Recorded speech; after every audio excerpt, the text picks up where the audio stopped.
Item ಯಾವುದೇ ಇರಲಿ try ಮಾಡಿ ಆಚಿ ಚಿಕನ್ ಮಸಾಲಾ. ಆಚಿ ಚಿಕನ್ ಮಸಾಲಾ. ಹಾಗಾಗಿ ತಮ್ಮ ಮುಖೇನ ಈ ರಾಜ್ಯದ ಮುಖ್ಯಮಂತ್ರಿಗಳಿಗೆ ನಾನು ಮತ್ತೊಮ್ಮೆ ಆಗ್ರಹ ಪಡಿಸ್ತಾ ಇದ್ದೇನೆ.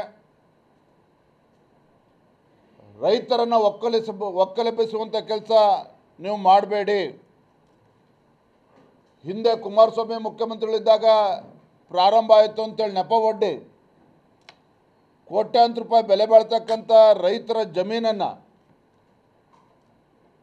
ಕೃಷಿ ಚಟುವಟಿಕೆಗಳಿಗೆ ಯೋಗ್ಯವಾಗಿರ್ತಕ್ಕಂಥ ಜಮೀನನ್ನು ಕಸಿದುಕೊಳ್ತಕ್ಕಂಥ ದುಸ್ಸಾಹಸಕ್ಕೆ ಕೈ ಹಾಕಬೇಡಿ. ರೈತರ ಶಾಪಕ್ಕೆ ನಿಮ್ಮ ಸರ್ಕಾರ ಬಲಿಯಾಗಬೇಕಾಗ್ತದೆ ಅನ್ನುವ ಎಚ್ಚರಿಕೆಯನ್ನು ಕೂಡ ನೀಡ್ತಾ ಇದ್ದೇನೆ. ಇದ್ರ ಮಧ್ಯೆ ರಾಹುಲ್ ಗಾಂಧಿ ಅವರು ಎಲ್ಲಿದ್ದಾರೆ? ವಿದೇಶ ಪ್ರವಾಸದ ಬ್ಯುಸಿಯಲ್ಲಿರ್ತಕ್ಕಂಥ ರಾಹುಲ್ ಗಾಂಧಿ ಅವರು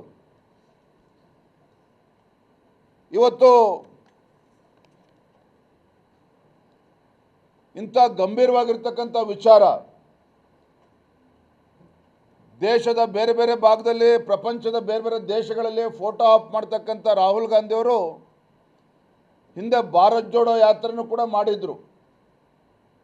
ಹಾಗಾಗಿ ಮಾನ್ಯ ರಾಹುಲ್ ಗಾಂಧಿ ಅವ್ರಿಗೂ ಕೂಡ ತಮ್ಮ ಮುಖೇನ ನಾನು ವಿನಂತಿ ಮಾಡ್ತೇನೆ, ನಿಮ್ಮ ರಾಜ್ಯ ಸರ್ಕಾರ, ನಿಮ್ಮ ಮುಖ್ಯಮಂತ್ರಿಗಳ ಧೋರಣೆಯನ್ನು ನೀವು ಕೂಡ ಖಂಡಿಸಬೇಕು. ಬಿಡದಿ ಅಷ್ಟೇ ಅಲ್ಲ, ರಾಜ್ಯದ ರೈತರ ರಕ್ಷಣೆ ವಿಚಾರದಲ್ಲಿ ತಾವು ಕೂಡ ರೈತರ ಪರವಾಗಿ ನಿಲುವನ್ನು ತೆಗೆದುಕೊಳ್ಬೇಕು. ಇಲ್ಲಿ ಬಂದು ರೈತರಿಗೆ ಧೈರ್ಯವನ್ನು ಕೊಡುವಂಥ ಕೆಲಸ ಮಾಡಬೇಕು ಅನ್ನುವ ಆಗ್ರಹವನ್ನು ಕೂಡ ನಾನು ಮಾಡ್ತಾ ಇದ್ದೇನೆ. ನಾಳೆಯ ದಿನ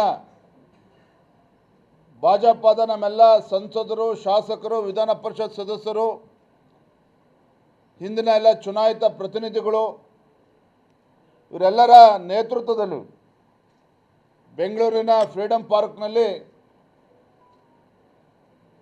ಕಾಂಗ್ರೆಸ್ ಸರ್ಕಾರದ ಈ ರೈತ ವಿರೋಧಿ ಧೋರಣೆ ವಿರುದ್ಧ ಬೃಹತ್ ಪ್ರತಿಭಟನೆಯನ್ನು ಕೂಡ ನಾಳೆ ದಿನ ಹಮ್ಮಿಕೊಂಡಿದ್ದೇವೆ. ಮತ್ತೊಂದು ಪ್ರಮುಖವಾಗಿರ್ತಕ್ಕಂಥ ವಿಚಾರ ಅಂತ ಹೇಳಿದ್ರೆ, ಹಾಗಾಗಿ ತಮ್ಮ ಮುಖೇನ ಈ ರಾಜ್ಯದ ಮುಖ್ಯಮಂತ್ರಿಗಳಿಗೆ ನಾನು ಮತ್ತೊಮ್ಮೆ ಆಗ್ರಹ ಪಡಿಸ್ತಾ ಇದ್ದೇನೆ, ರೈತರನ್ನು ಒಕ್ಕಲೆಬ್ಬಿಸುವಂಥ ಕೆಲಸ ನೀವು ಮಾಡಬೇಡಿ. ಹಿಂದೆ ಕುಮಾರಸ್ವಾಮಿ ಮುಖ್ಯಮಂತ್ರಿಗಳಿದ್ದಾಗ ಪ್ರಾರಂಭ ಆಯಿತು ಅಂತೇಳಿ ನೆಪ ಒಡ್ಡಿ ಕೋಟ್ಯಾಂತರ ರೂಪಾಯಿ ಬೆಲೆ ಬಾಳ್ತಕ್ಕಂಥ ರೈತರ ಜಮೀನನ್ನು ಕೃಷಿ ಚಟುವಟಿಕೆಗಳಿಗೆ ಯೋಗ್ಯವಾಗಿರ್ತಕ್ಕಂಥ ಜಮೀನನ್ನು ಕಸಿದುಕೊಳ್ತಕ್ಕಂಥ ದುಸ್ಸಾಹಸಕ್ಕೆ ಕೈ ಹಾಕಬೇಡಿ.